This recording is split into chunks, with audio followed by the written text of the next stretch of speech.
Assalamualaikum warahmatullahi wabarakatuh. Salam sehat dan salam sejahtera untuk semua. Selamat berjumpa para pelaku, pegiat dan pemerhati pendidikan anak usia dini dan pendidikan masyarakat. Salah satu model yang dikembangkan di BP PAUD dan Dikma Sulawesi Selatan tahun 2020 adalah model keaksaraan awal anak usia dini berbasis karakter.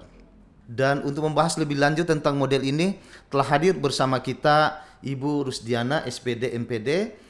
Beliau adalah ketua tim pengembang model ini.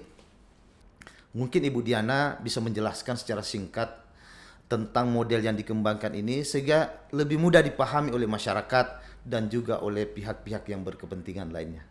Di antara 6 literasi dasar yang menjadi kebijakan pemerintah adalah salah satunya literasi bahasa atau secara jelasnya literasi baca tulis khususnya untuk anak usia dini.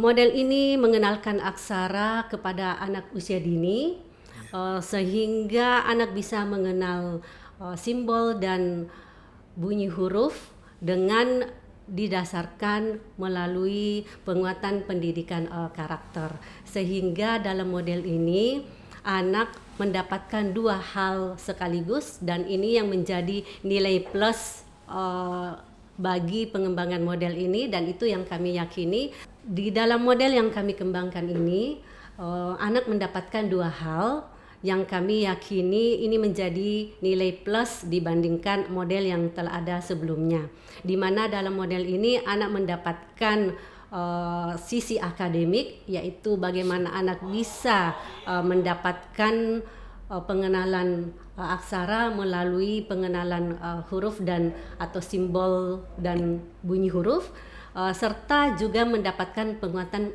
pendidikan karakter. Kalau boleh dikatakan Pak Senal, sekali mendayung 2 pulau terlampaui, yaitu anak terstimulasi secara akademik, juga tidak lupa adalah penguatan pendidikan karakter. Optimisme seperti apa yang menjadi alasan bagi Ibu Diana dan timnya tentunya kemudian memilih dan mengangkat tema seperti yang disebutkan tadi?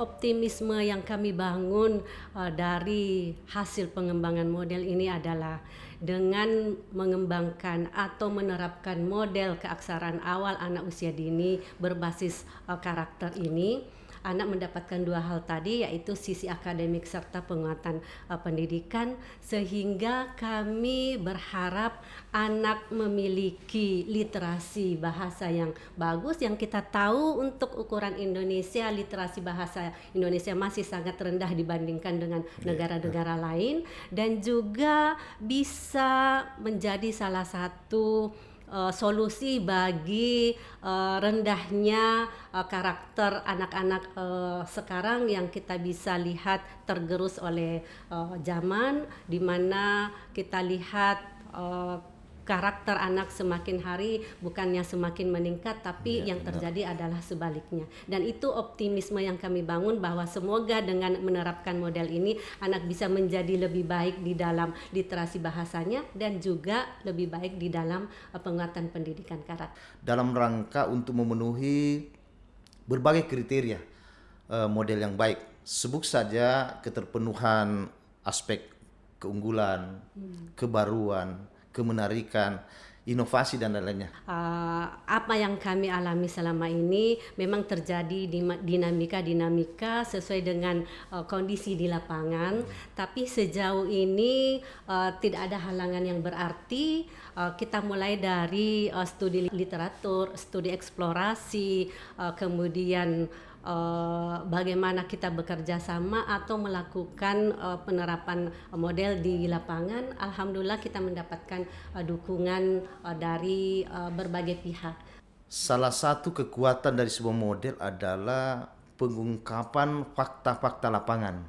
Apakah kondisi saat ini ikut berpengaruh atau berdampak terhadap kualitas model yang akan dihasilkan nanti?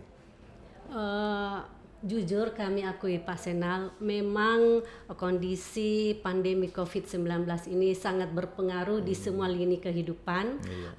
Dalam hal ini kita selaku pengembang model itu juga sangat berpengaruh, terutama dalam tahapan-tahapannya. Ketika anak melaksanakan BDR atau belajar dari rumah, ini sangat berpengaruh terhadap tahapan pengembangan model, utamanya ketika kita ingin melaksanakan uji coba konseptual maupun uji coba operasional seperti itu. Namun dengan kita berkoordinasi dengan dinas pendidikan serta guru-guru dan kepala sekolah lokasi uji coba, alhamdulillah hal tersebut bisa kita lewati bersama dengan adanya kerjasama serta saling pengertian untuk saling mendukung kelancaran tugas masing-masing. Jadi ada fleksibilitas ya di Ya, masa pandemi ini. sangat-sangat ada Pak Senal. Ya. Seperti apa dukungan pemerintah setempat yang sebenarnya juga berkepentingan dengan model yang kita kembangkan? Ya, apa yang kami temui di lapangan ketika kami berkoordinasi dengan dinas pendidikan terkait, kabupaten terkait di mana lokasi uji coba kami laksanakan, yang kami dapatkan itu adalah sambutan, dukungan serta koordinasi yang baik, sehingga ketika kami melaksanakan review terhadap draft model maupun terhadap bahan ajar yang sudah kami susun itu alhamdulillah berjalan dengan lancar, bahkan Ibu Kasih serta Ibu Kabid itu mengetahui dengan sangat bagaimana perkembangan dari waktu ke waktu ketika kami melaksanakan kegiatan ini di lapangan. Bagaimana dengan partisipasi masyarakat dan partisipasi dari satuan pendidikan yang menjadi mitra kita di lapangan? Di samping dengan dinas pendidikan, tentu saja kami pasti akan berkomunikasi dengan satuan pendidikan. Dalam hal ini adalah satuan PAUD ya Pak Senal.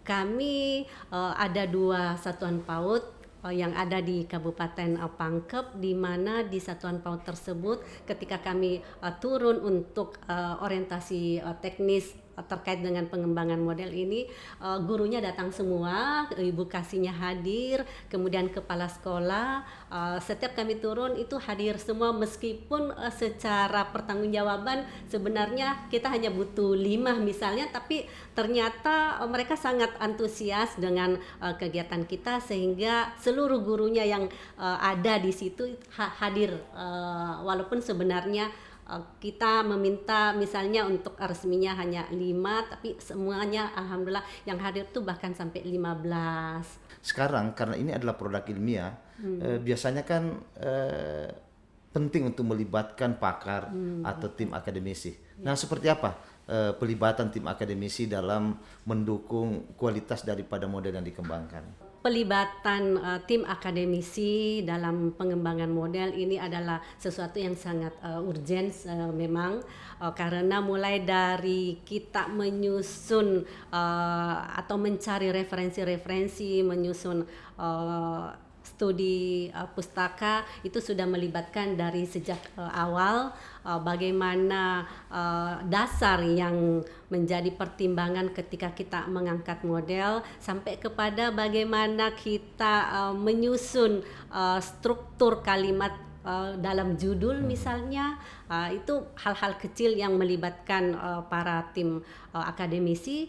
Namun dalam tahapan pengembangan model secara umum sudah terlibat mulai dari studi literatur, studi pendahuluan, bahkan sampai kepada validasi hasil studi pendahuluan, kemudian pada saat validasi draft model dan juga bahan ajarnya itu kami mendapatkan banyak masukan. Bahkan kami mengkhususkan waktu tersendiri untuk bisa melaksanakan validasi draft model dan bahan ajar yang melibatkan 4 akademisi. Nah, dari kegiatan tersebut kami mendapatkan banyak masukan, baik itu berupa konten maupun dari sisi bahasanya, dan masih banyak yang lainnya.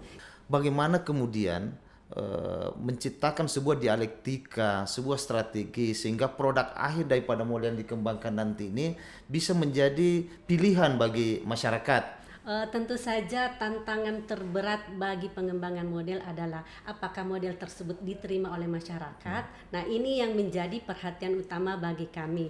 Sebelum kami melangkah lebih jauh untuk memilih topik ataupun tema dari model itu sendiri, kami sudah berpikir ke arah sana. Kira-kira ketika model ini sudah dihasilkan, sudah dikembangkan, apakah menjadi pilihan bagi pendidik atau masyarakat secara umum, dan itu yang menjadi landasan bagi kami sebelum melangkah lebih jauh. Dan kami sangat meyakini bahwa pengenalan keaksaraan di anak usia dini ini merupakan sesuatu yang seperti tadi kata Pak Senal, itu sesuatu yang sangat seksi, dan kami tim pengembang model berpijak kepada pendapat yang mengatakan boleh mengenalkan aksara dan angka kepada anak usia dini. Yang terpenting adalah caranya, yaitu sesuai dengan kebutuhan anak usia dini, yaitu melalui metode belajar melalui bermain. Sehingga kami mengharapkan model ini dibutuhkan oleh para pendidik untuk bisa diterapkan kepada anak usia dini, selama tidak menyalahi konsep bahwa anak usia dini tersebut tidak dapat dipaksa, ditekan untuk bisa membaca menulis di satuan PAUD. Di era literasi digital saat ini, setiap orang sangat mudah mengakses berbagai informasi yang dibutuhkan. Sebagai karya ilmiah, salah satu kriteria model yang baik dan ideal itu adalah ketika mengangkat tema-tema aktual dan original. Bagaimana pandangan Ibu Diana sendiri tentang plagiat saat ini? Plagiarisme pasti sangat bersentuhan dengan apa yang namanya tanggung jawab moral. Walaupun model kita katakanlah dibutuhkan oleh masyarakat, tapi jika di dalamnya terkandung plagiarisme, maka bisa kita katakan model kita tercemari noda plagiarisme, dan itu mengurangi nilai ilmiah dari pengembangan model yang sudah kita lakukan. Dan kami termasuk yang sangat menghindari agar tidak terjadi plagiarisme.